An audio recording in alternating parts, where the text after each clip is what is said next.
everyone. This is American Dreammakers. Welcome. I am Zena Krogerall, your American Dreammakers host. And what an amazing day it is today, the day before Thanksgiving. And let me tell you, I am so thankful for each and every one of you who have supported me and my journey with American Dreammakers and all the things that I've been involved with. So I just want to give a big shout out to all of you who have been such an incredible part of my life, and I have so much gratitude for you. What are you thankful for today? I want to make sure that we all just get a moment to just express our gratitude. So if you are watching live, please go ahead and share this out. I would be so grateful for you to do so. And if you haven't already, please like and subscribe on my YouTube channel. I am certainly there. I'm also on Facebook and Instagram and LinkedIn. I'd love to connect with you. So yeah, let us know that you're here in the comments. I have a very special guest today for this Thanksgiving edition because, gratitude is such an incredible place to be in for our life and for the things that are happening in our life and the people that are in it. And today I am very grateful for our guest that I'm bringing on today. And her name is Martha Novak. And she has published a new book, which we are going to talk about a little bit later here on the show. But let me tell you a little bit about Martha. Martha has published 2 niche market books of nonfiction, The Life You Want and the Teacup Prophecies. The latter is a book, but also an app for iPhones. She is a corporate coach specializing in empowering human potential. National magazines such as Fast Company have highlighted her as someone who brings out significant and pioneering transformations. She is also a therapist. As a screenwriter and playwright, she has written for Scholastic and PBS and was runner-up in the SE Theater Conference's New Play Project. She is also an actor, a theater director, a dialogue, accent coach for movies, and a voice talent.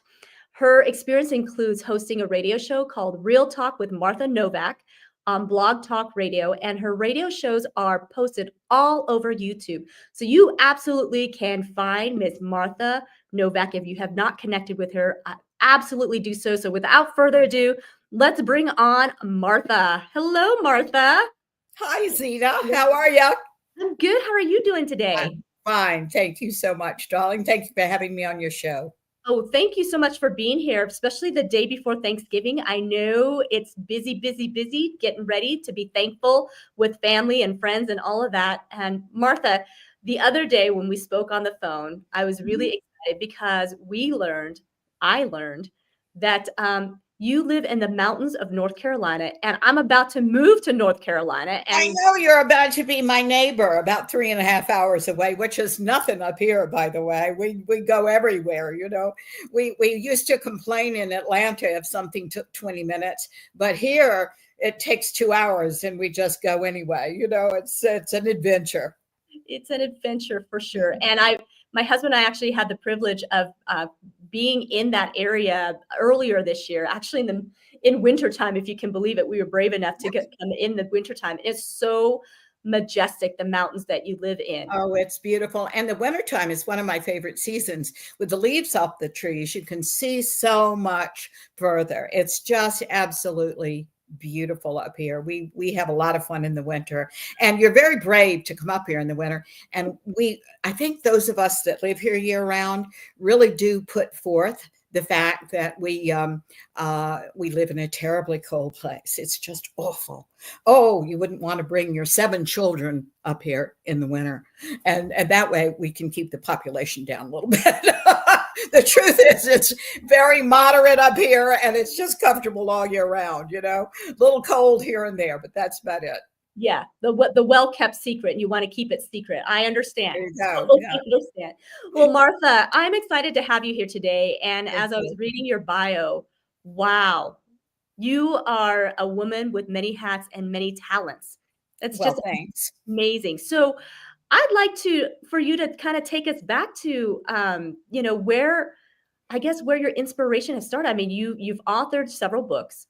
So obviously there's been some life experience and love experience and those kinds of experiences that have brought you to be inspired to write books, whether they're nonfiction or fiction books, there's always an inspiration behind it. So I'd love to hear about Martha. Where did you actually grow up? And, Yeah. Yeah, tell us. Well, I grew up in Atlanta, and I also, in my early years, spent time in New York City when my dad was a CPA, and he was with a firm up there, Pete Marwick. And then my parents thought, well, New York is no place for a child. After I ate every cigarette butt that was dropped on the ground in Central Park, apparently. So the story goes. And they brought me back to Atlanta. My mother's family was from Atlanta, so that's the natural place to have ended up. Wow. So I grew up here, and I also grew up on the plateau, in these mountains, these Appalachian Mountains. Every summer, we would come up here because my father traveled, and my grandmother would bring us up here, and we'd stay all summer at one of the old hotels, which, by the way, were all wood, and they've all burned down, the ones that I'm talking about. We have two left, but Lee's Inn, King's Inn, and Highlands Manor all burned to the ground. And I didn't have anything to do with that, by the way. And I was a kid, but didn't. And so we would stay up here until I was about 13, 14 years old, at which time my dad bought a house. And we were in the Highlands for many, many years, but 30 something years. And I grew up with all these stories of these mountains and these folkloric traditions and legends and conjure people and people that, were quite backhill people that I just adored. And it was loads of fun. Wow. I bet that was loads of fun. And thinking of, back being grown up in the mountain like that, like you said, just kind of very close knit community usually is what it is. Well, it was and it wasn't, because a lot of these people were summer residents. We certainly were. But Highlands, before it became quite the tourist spot now, was very different in the old days. First of all, you could find a place to park on Main Street, which was, you can't now. But we also had a lot of artists up here and a lot of interesting people. One of the women that came every year was Helen Keller's sister, a very, very patrician looking woman. And I was just fascinated with her and loved her stories. So she was reading all the time. So I thought she was a pretty special human being. Yeah, that's pretty awesome. And then that's quite a contrast being in Atlanta. So you were in the actual city of Atlanta, not necessarily outside of Atlanta? Oh, no, we were always outside of it. I'm not a real city person, so we were always in the suburbs. And but about 10 years ago, my husband is Austrian, by the way, Zena, and he thought he might want to live on a lake. He didn't tell me this until about several years into our marriage.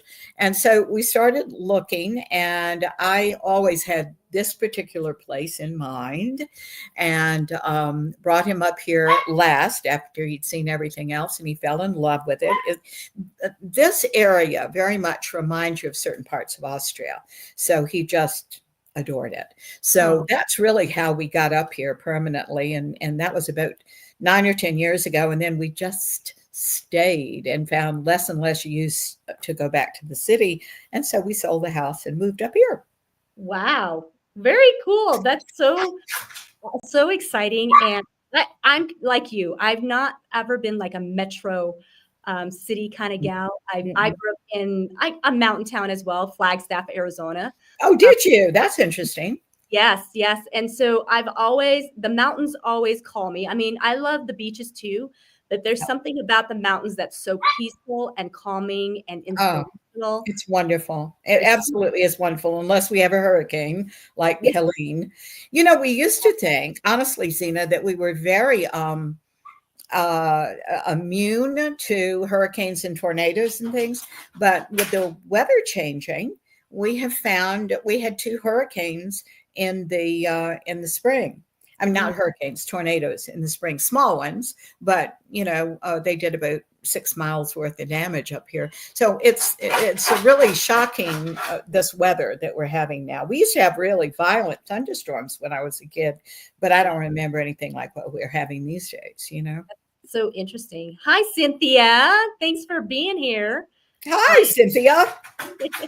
Hi, darling. How are you? Yeah, happy Thanksgiving, Cynthia. What Absolutely. are you doing for Thanksgiving, Cynthia? Martha, speaking of Thanksgiving, I do want to get back to your story a little bit, but speaking of Thanksgiving, I know we can hear the dog, in the back just wanting to have some fun here. Okay. And I think that's great. That you're getting ready for Thanksgiving. You've got friends, you've got your pets, and they're all excited. So just tell me just a little glimpse. I know usually traditional Thanksgiving, we have turkey, mashed potatoes and stuffing and all that good stuff. Is there anything that you particularly love to do for Thanksgiving that other people do not have on their table?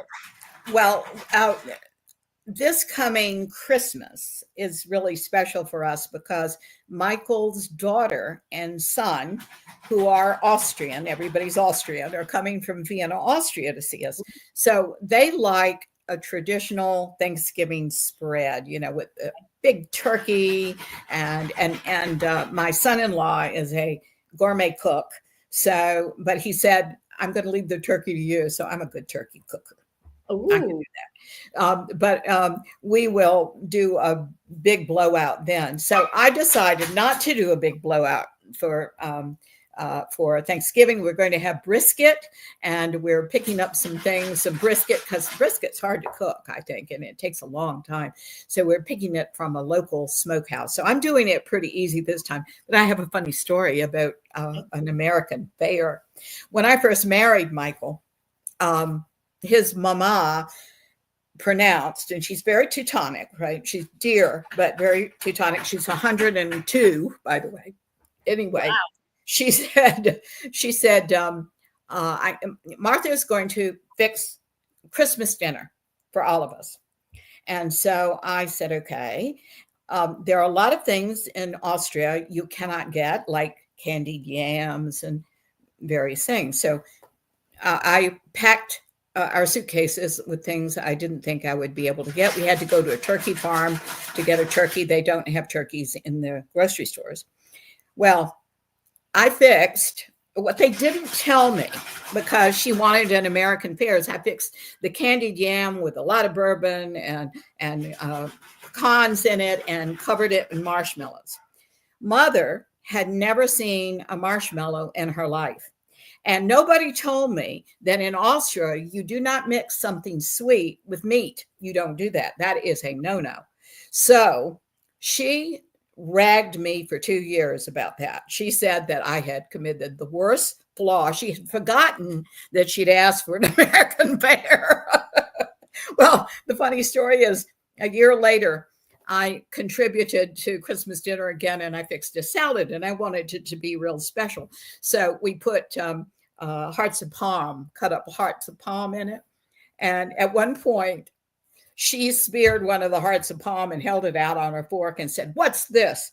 And all of us, the whole family, went, "A marshmallow." So we got her comeuppance. I thought that was hilarious. So anyway, that is something she never forgave me for. But anyway, well, and everybody enjoed it. So what the heck? What the heck? And it made it memorable. Obviously, a memorable holiday for everybody. And it is so much fun to blend the cultures, don't you think? I mean, Oh, yes. I love this about our country, don't you? Yes, absolutely. So how did you meet your husband then? Well, my husband was a friend of mine 50 years before. He was in love with my college best friend, whose name was Barbara. And Barbara and I just adored each other, and she took her junior year abroad and fell in love with Michael. But when we were all 20 years old, she called me about 5 days before she was supposed to graduate, because she came back to graduate here. And she said, Martha, I can't explain this. I've got to go. I have to see Michael. I have to go, and I have to go now. I've called a cab. I'm going to the airport. I was floored. It's like, what do you say? You go, okay, no problem. Call me when you get here. Let me know how you are. We were supposed to see each other that summer. And I think we were meeting in Ireland or someplace. So 5 days later, we were all very innocent back then. And 5 days later, she was staying in a boarding house. Michael was in his apartment. And she went down the hall about midnight to wash her hair. She was an epileptic and she fell into the bathtub and drowned. Oh, no. It just was unbelievable. And so at 20 years old, Michael and I experienced that. Her stepbrother, whom I went to high school with, experienced that. Her dad, who only died 2 or 3 years ago at 102 years old. Wow. It was horrible. And there were a lot of things around it that we didn't understand. But when Michael and I finally got together, he gave me a piece of the puzzle. I gave him a piece of the puzzle. Her brother came into town and has stayed with us several times, her stepbrother, and he's given us a piece of the puzzle. So it finally is at peace within us. But we carried that for many, many years, that unsettled, what the hell happened to us at 20 years old, and to our precious friend. So wow, incredible. So wow. we communicated that way about Barbara, and then his school started sending him over here, and we became friends. It wasn't anything romantic back then, but he married someone else. I married someone else, and then his wife died, and I was divorced, and we found each other on LinkedIn of all things. Wow. Yeah. Thank God for social media. It's well, I'm telling you, I have, as buffaloed as I am sometimes by it, I am very grateful for it at the same time. Yeah.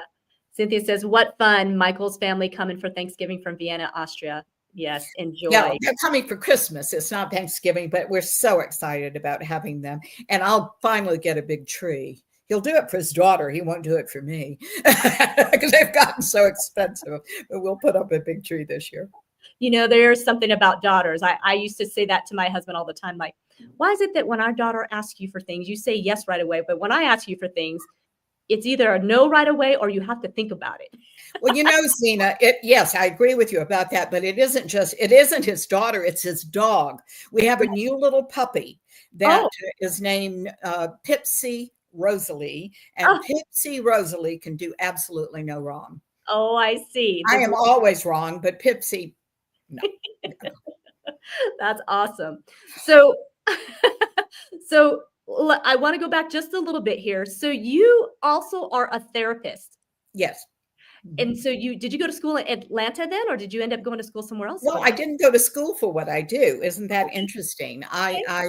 This kind of therapy came out of my own self-growth work and my acting training, which I did go to school for. And it is an energy-based system that takes people by adjusting their energy to peak performance every time where they do their best work. It is a very calm center and a very high energy, and it's a cellular energy that we work from, and a whole brain experience.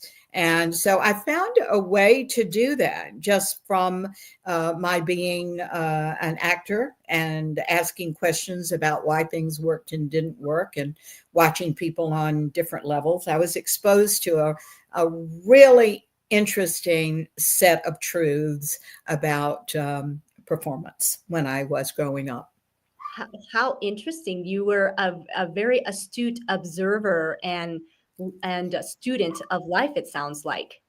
Well, I've always been curious. Maybe that's my virtue, and that I ask questions. I ask the right questions. I told Cynthia that on her show one time that I remember an adult actor coming off the stage and saying to the woman behind me and another adult, and I was a child, dull audience tonight. And somehow I knew it wasn't the audience. It was our performance and what we were doing. And so, I'd ask questions like that, and through the years found the answers to them. And it all has to do with how we are working our own energies to be listened to be heard, to lead, and to care about others. So, it's a question of whether we are working from our ego and our ego child's mind that has us perceiving as a child, or our adult selves, which is the loving global self. And so I take people from the child's mind self to the global self. That's what I do. And that's why people become more authentic and reach their potentials. We have a lot of fun. That's fantastic. I'm so glad that you're out there helping others to reach their potential and to. Well, you're doing the same thing, Miss Zena, and so is Cynthia. Everybody's doing the same kind of work. That's why we've got a sisterhood going on here for sure. We do. And it's so important to surround ourselves with people who are just as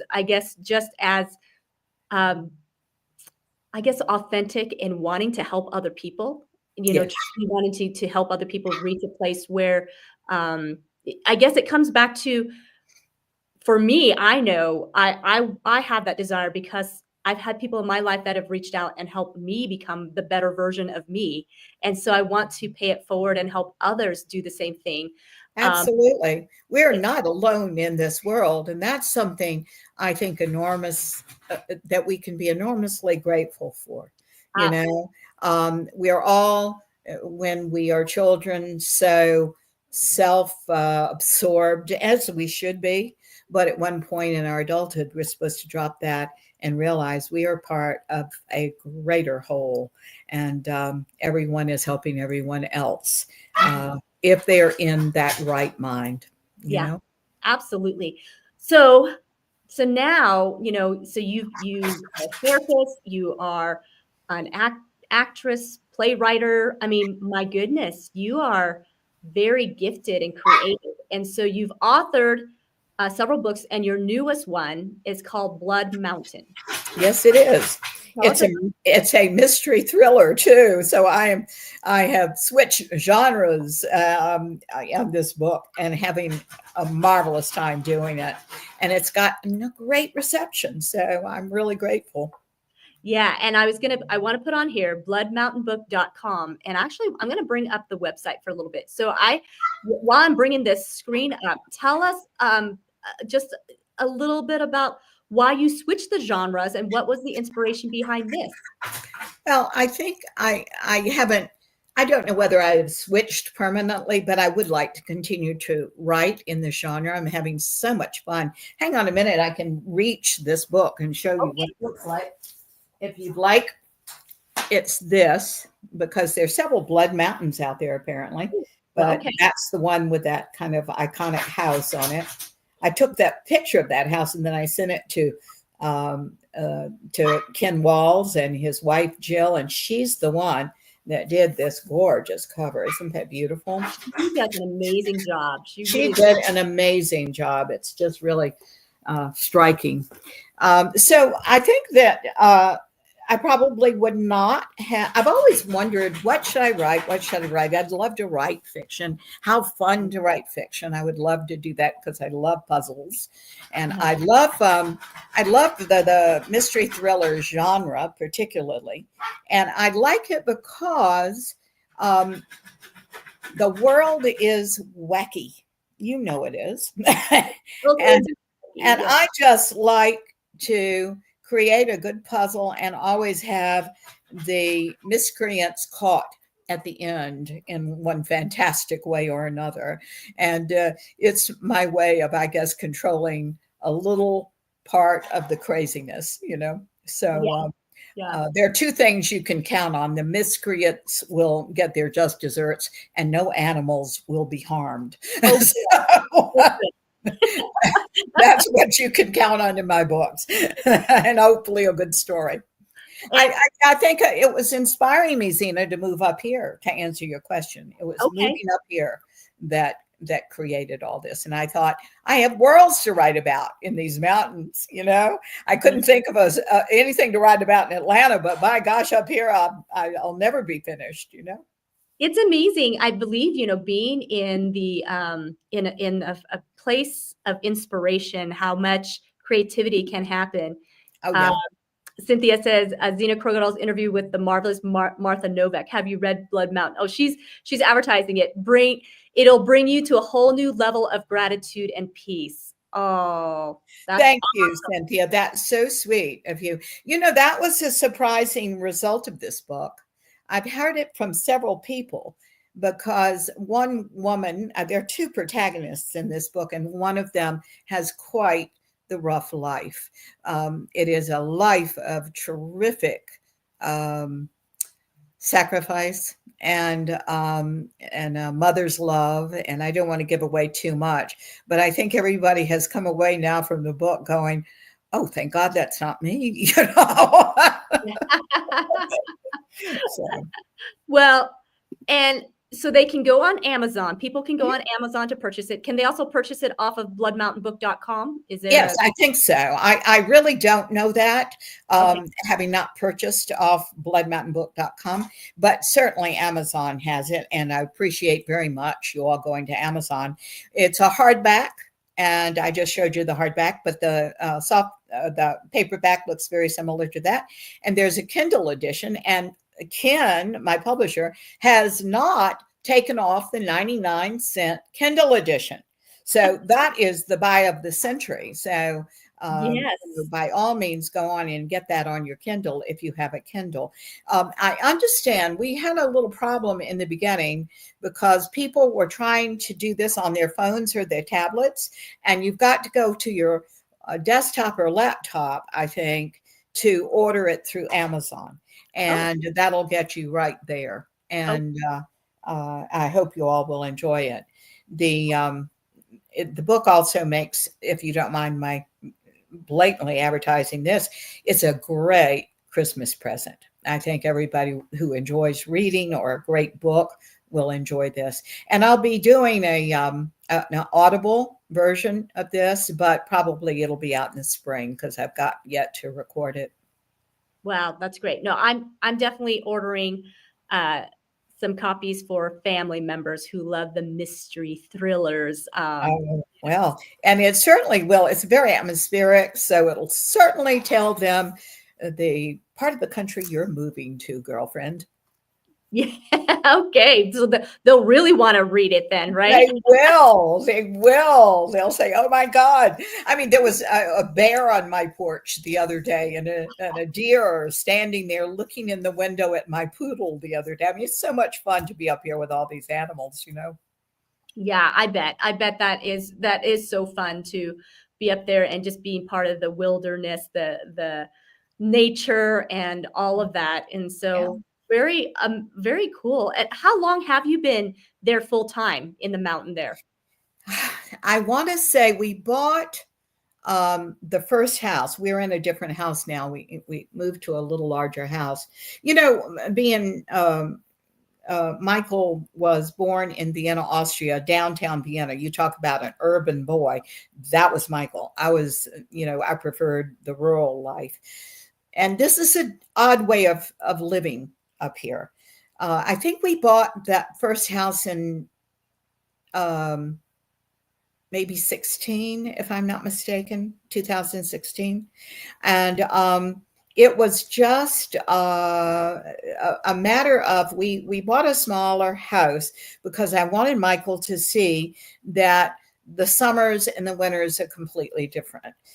There's a big influx of people up here on the plateau in April and May. A lot of my friends come back and they stay until the leaves change and then they go. And so the winters are kind of dead. Good time to write, do podcasts and things like that if you have internet, which we didn't for a long time.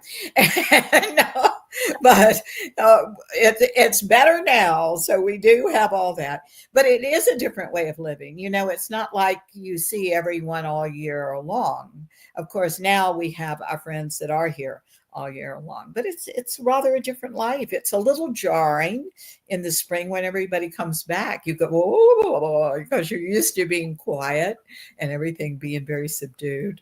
Yeah, I bet. And it's not that in the summer. Not that in the summer, huh?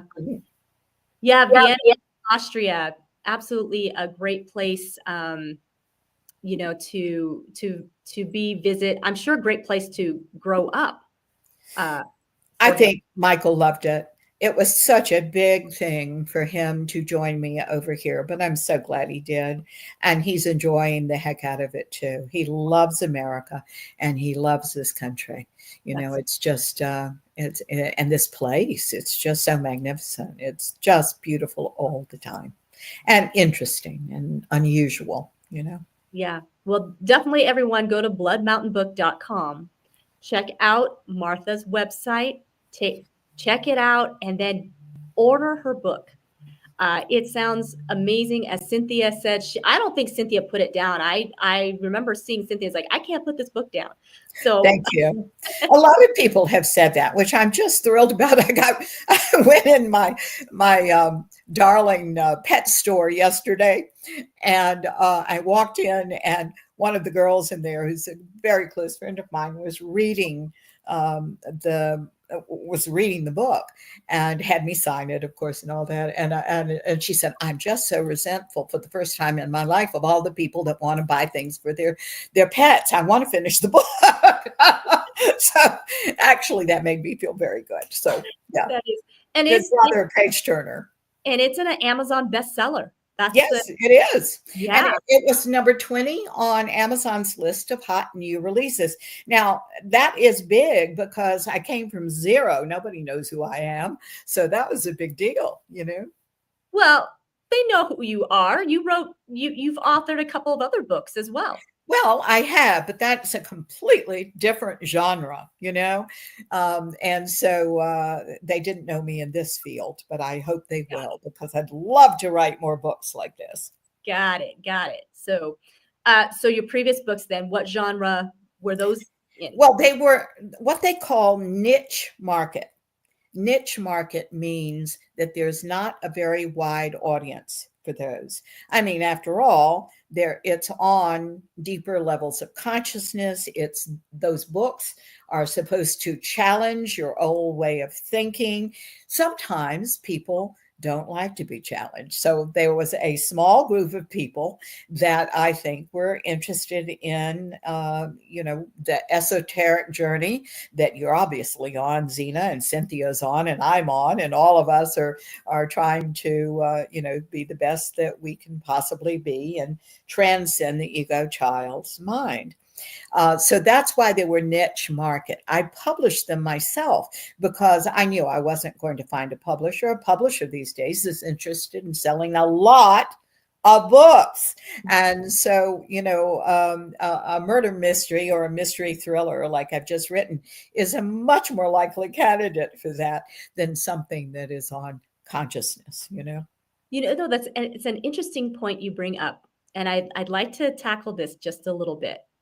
Because I'm with you. I'm probably an oddball. I'm one of the few percentage, but I prefer to read to learn and grow.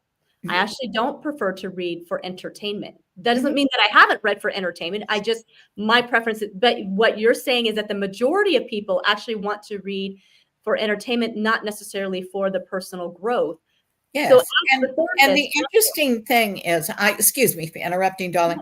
I just wanted to make the point of, because of who I am, no matter what I'm writing, the protagonist is always going to have a huge arc of personal growth.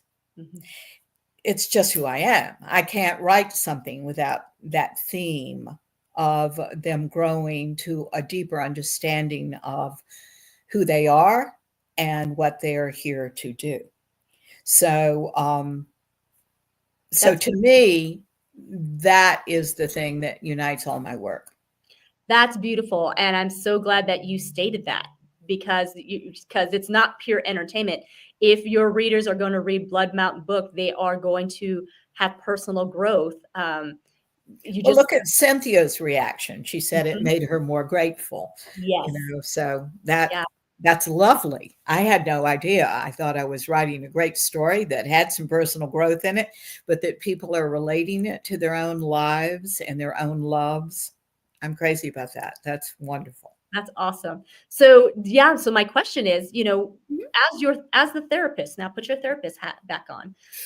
Why is that? Why do people not want to have the personal growth? What have you concluded as you've observed over the years that we want to avoid that part of us when we know, when really I think everybody knows deep inside things would be better, but Mhm. what is it that holds them back? I, you know, um, Ken asked me a similar question when he was interviewing me, and he said, "You can't use the word fear." he said, "He said every time he's asked this question, everybody said fear," and I said, "Okay, I can't use that word." Um, so I think, darling, that we've all learned to avoid what hurts. And as you know, in our personal growth work, sometimes it hurts. It really does. Sometimes it's hard to face the truth in what we've done for less than loving reasons. But it's very important if we are ever to come into right alignment with ourselves, that mentally, emotionally, physically, and spiritually, we are forgiving of ourselves, forgiving of others. We come into a peace where all of those things are compatible now, and that's extremely important. But in an unaware society, the best thing to do is avoid or blame others or align with a cause that we may think we believe in that expresses our anger, because we don't want to take responsibility for ourselves, you see. And I think that that is just too easy to do, and I think that's what people that's a default here in the world. I think that um, also we are talking about an esoteric journey. And I think that it's much too easy for people to say, oh, there's no such thing, when their minds are closed to that. And there is such a thing, but it doesn't happen in the closed mind where nothing can get in or out. You know, the closed mind will keep you safe, Mhm. according to the ego child's mind, but it's no way to live as far as I'm concerned. So, way I feel about it is, I'm here for anybody who, and I've just done a podcast on gratitude. My job, a lot of times on these podcasts, is to just make people think differently, about themselves, open their minds a little bit to something beyond. And, but I'll never convince anybody of anything until they experience it themselves. So, what I'm trying to do always is give people a little more courage to do that, to Hmm. experience a little more so they can see it for themselves. So They can good. feel it for themselves. Yeah. Oh, so good, Martha. Oh, I love this. I love that um, you are out there really trying to help people just experiencing a little bit. Like you're not trying to knock them over the head. Boom, come on, Mm-mm. wake up. But that you're just like, hey, have you considered this? Love it. Love it. Well, that's really all it is, isn't it? Because it is our personal journey. And Mhm. it is an effort, isn't it? It is. I mean, we may be finding it just fascinating, this discovery of self. And by the way, in the discovery of self, the discovery of everybody else. But the truth of the matter is, it really is our journey. So people have to prove it to themselves ultimately. I am thrilled that they say, I want to think like you. That's marvelous. I want to think like Zena. That's marvelous.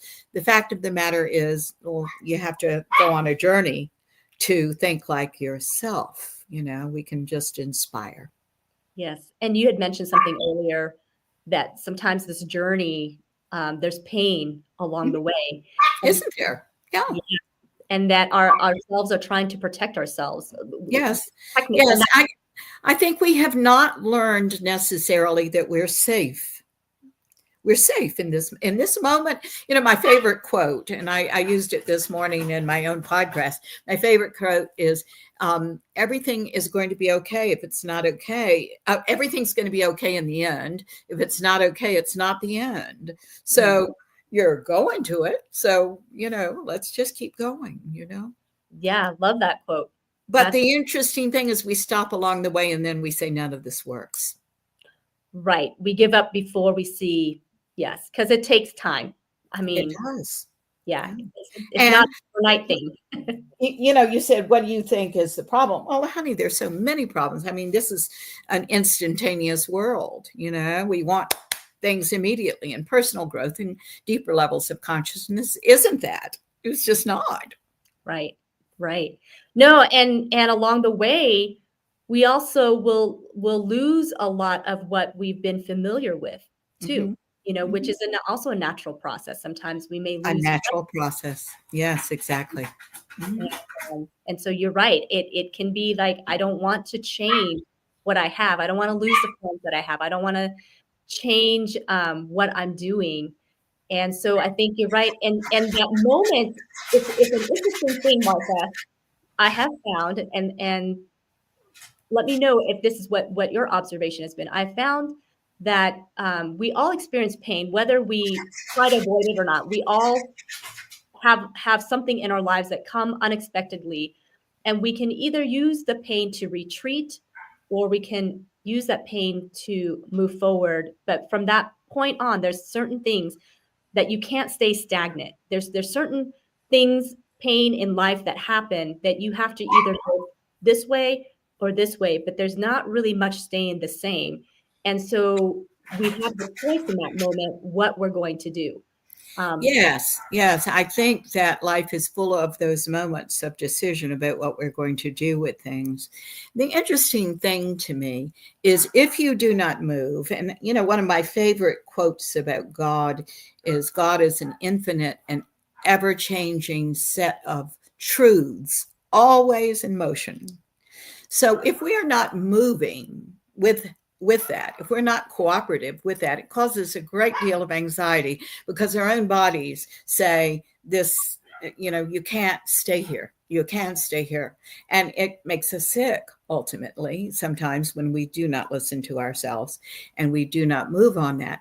But here's the interesting thing. When people start working on that too, guess what it causes? The change itself causes anxiety. But which is the better anxiety, and which is the one that's going to take us somewhere and eventually go away? You see, it is always the movement. God is ever moving. So we must go with, and part of it is bringing up what is really bothering us and resolving it in our minds and hearts and cells, and moving on. Yeah, it is definitely interesting. God is always looking for us to absolutely move and change, because we are, we've been created in the likeness of His image, and and many of us have forgotten what that looks like. And we have to get back to that restored state, realizing this is what we were created to be and live and do. So yeah, God Himself is never changing. He's always been that, but He's helping us to really get to that place. And what a journey we are all on. It is really amazing. This is such a journey, and I'm so glad that you're doing this work as well, Zena. This is just fabulous. When you say we are created in God's image, people really don't know what that means. You do, of course. It is that we're all energy. We are the energy of God, known as Zena, known as Martha, known as Cynthia, known as every listener there. And it is the energy. God said, I am that I am. We are the who I am of God, of that energy. But it is, it is the energy is where it is.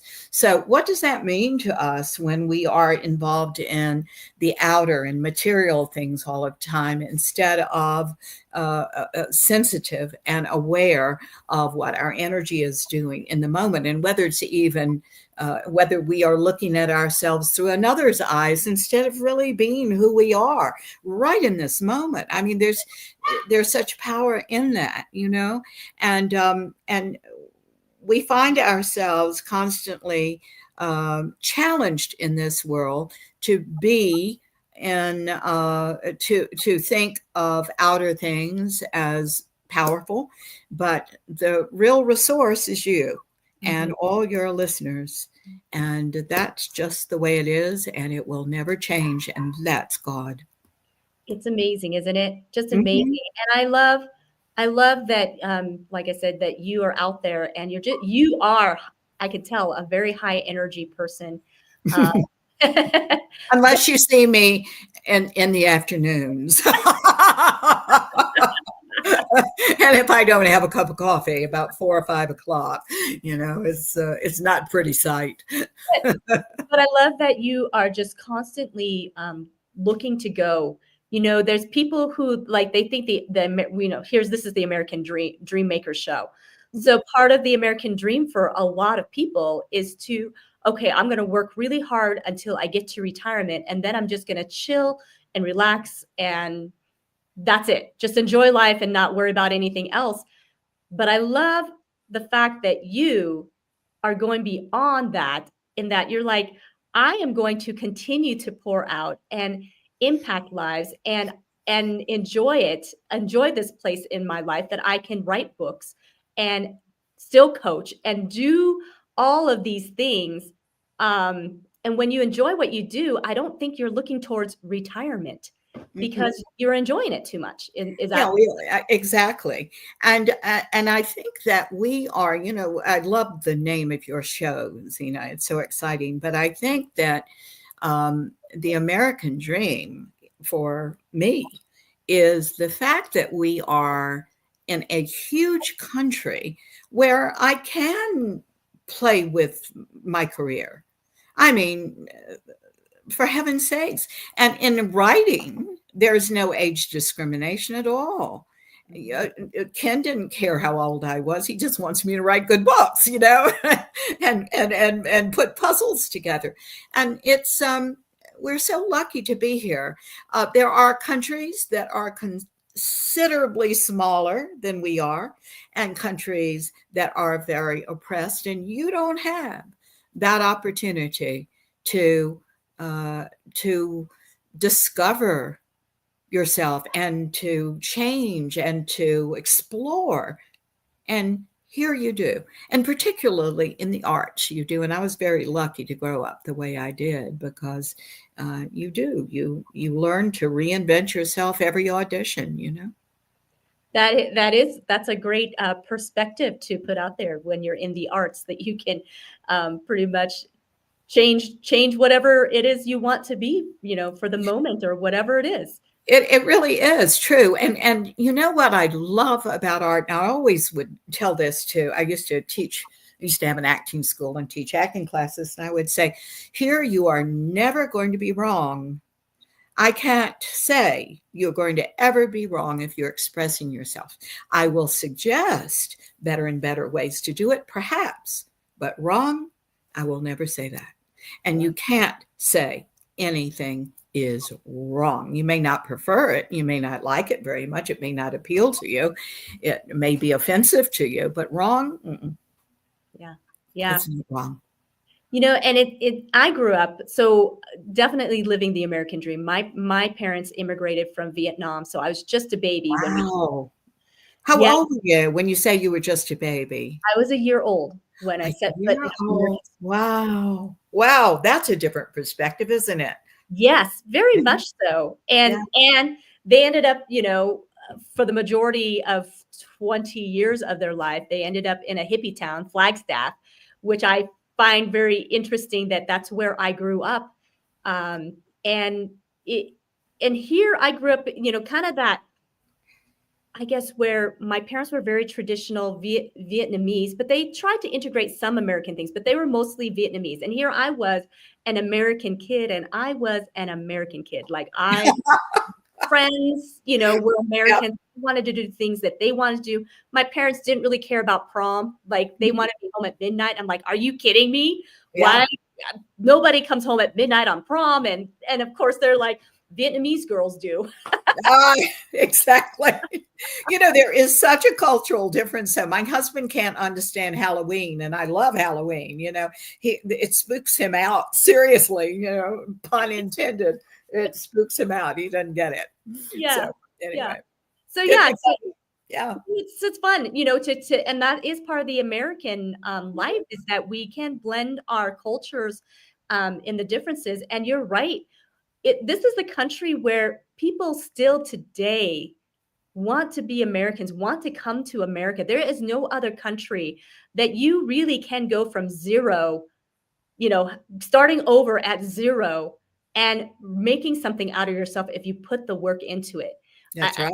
The opportunities that have been presented to us as Americans, there's none other like it.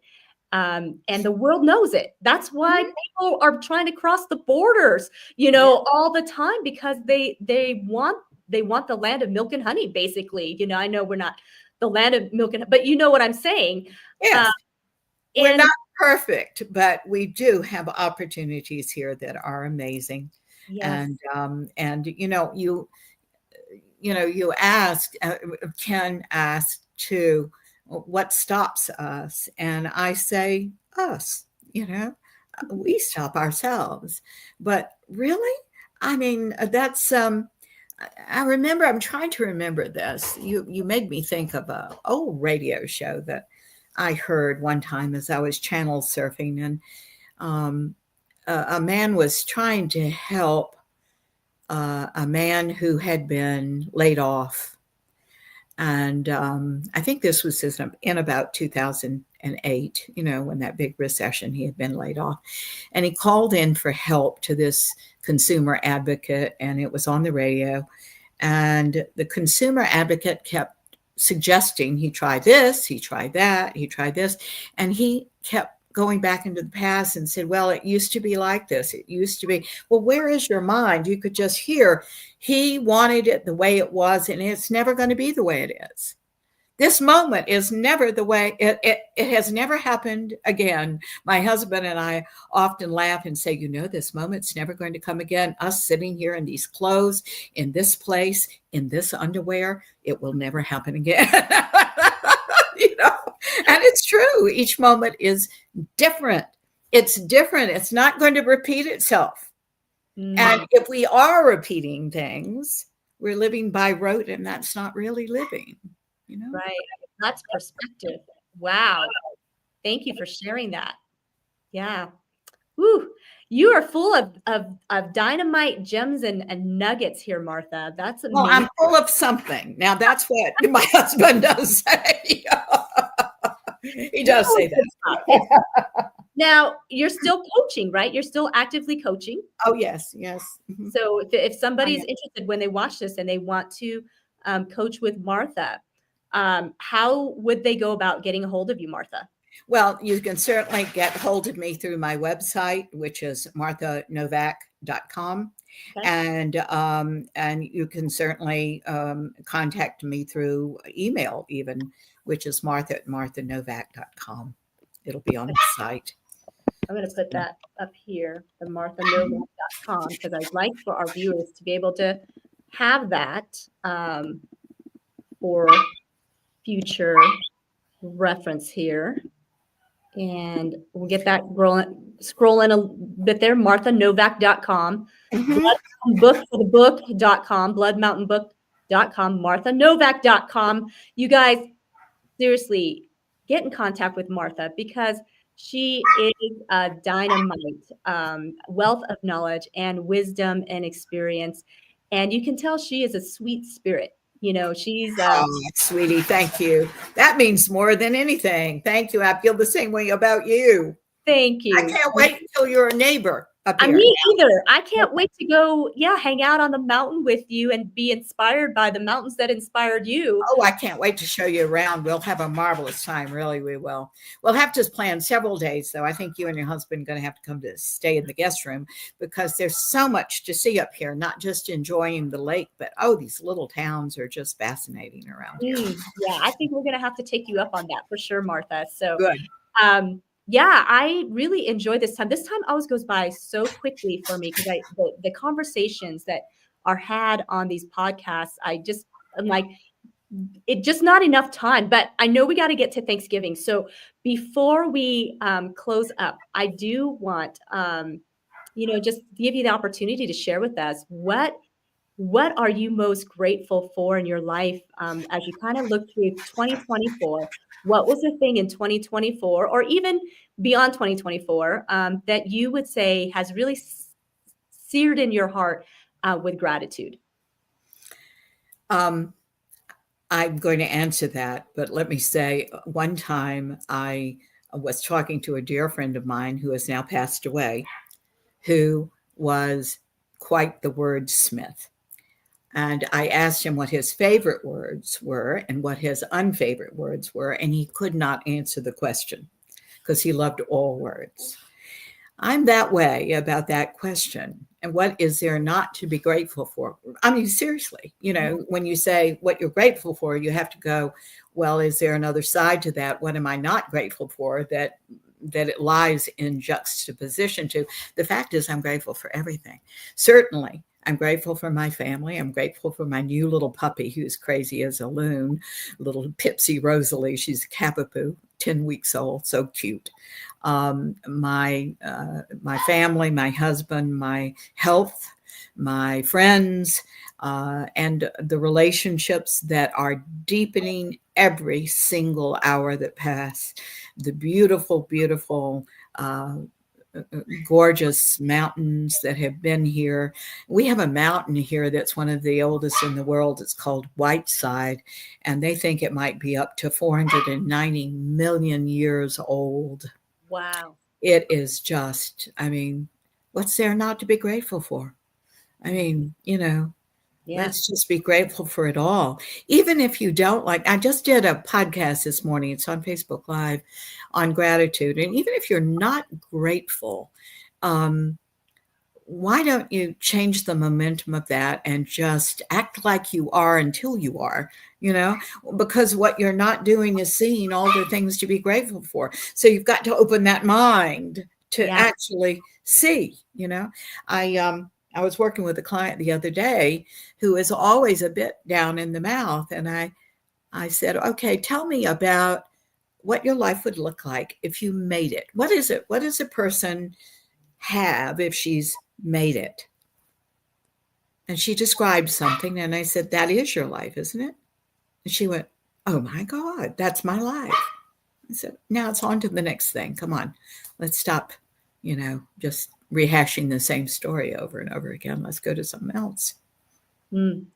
Great advice. And that's just very appropriate as we look at Thanksgiving, because Thanksgiving is a time that sometimes it's stressful for people because, not everybody finds peace and calm getting together with family.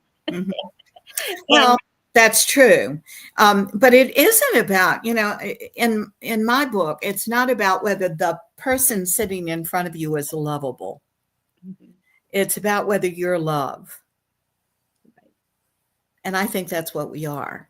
Mm-hmm. So if we need to shorten that period of time with them, we should, so that we can preserve the love that we have for them. You understand? Yeah. I don't think this is you have to spend 6 hours with your family if they're making you feel uncomfortable. I think you're in charge of your time and you are loved. So do what you need to do to continue to love them, which might be not seeing them at all and going out to a restaurant. Who knows? Great advice. That's great advice. But also I think too many times we focus on the things that frustrate us. Oh, yes. Right. Oh, yeah. My God, politics are going to change for the throughout our lives. And we're going to have countries that hate us, and the next moment they'll love us because they can get something out of us, and the next moment they'll hate us again. What are we doing if that is why we argue at a Thanksgiving table? I mean, for heaven's sakes, nothing is, to me, worth the argument. We just have to love each other and go on, and steer away from certain topics if they are hot topics. Why fight? Absolutely. And then focus, like you said, the gratitude. There is always something to be grateful for. Oh, I think there's a gift. Yeah. Always, because no matter how crazy your family may appear, they are also the reason why you are the person you are today. And that is enough to be grateful for. You know what? I'm grateful for that crazy uncle.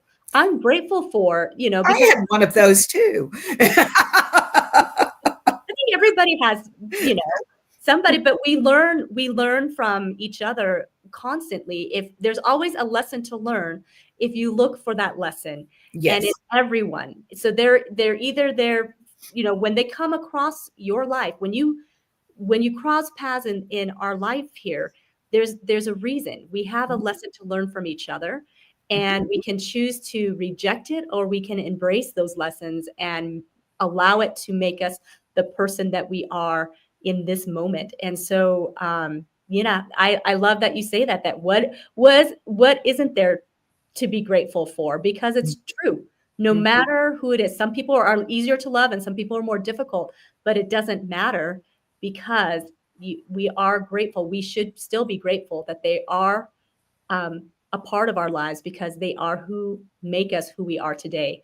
And Martha, you are a lovely woman, and I'm so grateful that Ken introduced us, and that Me too. And that I have a feeling we're going to have a lifetime of laughs and stories and more sharing. So thank you. I agree with you. And I can't wait for you to get up here. This is so happy that you're coming to North Carolina. North Carolina is a beautiful place. You'll just love it.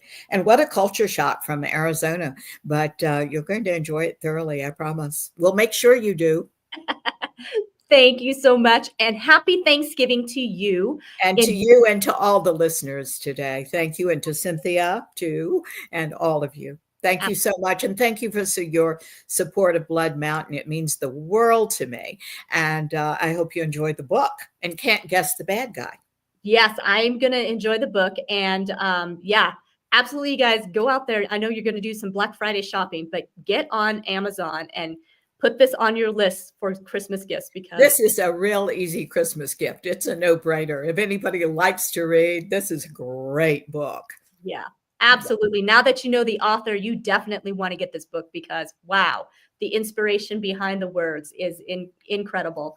Thank you. Okay, well, I'm going to say goodbye for now. Happy Thanksgiving, and we will chat real soon. Yes. Thank you, American Dream Makers, for being here today. And please share this out. If you're watching this on the replay, absolutely share this out and get your copy of Blood Mountain book. It is going to be a very good book. I've already heard great things about it. So you do not want to miss out, and give this gift for sure. And we want to say happy Thanksgiving to all of our listeners and viewers, and thank you for your support. And we are going to resume in 2025 with new guests and new topics and all of that. So stay tuned. American Dream Makers, go out there and live that American dream and help others to live it and go beyond as well. Have a great one, everyone.